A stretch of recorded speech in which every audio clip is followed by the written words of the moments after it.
Hi guys, good morning. Unti-unti nung nagkakaroon ng hugis tong highway dito sa itaas ng Maharat na tinatawag na C6 Bypass Road papuntang Marilake.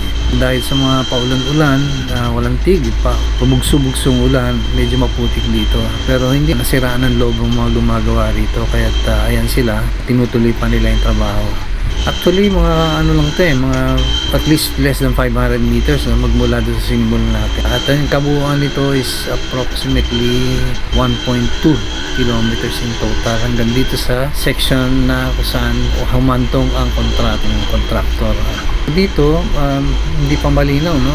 Kita nyo naman itong parting na hindi pa nagawa, pero itutuloy yan. Dito sa parting to, no? Ito yung nasa pangalan yung Old AFP Road. Ito naman yung diretso niya. Patuloy na dapat to sa Puntong Bukawi, kaya lang may may-ari ng lupa. Kaya hanggang dito lang tayo at kakaliwa na lang tayo dito. Layo na nakaka... Ha? Nag-bike ha?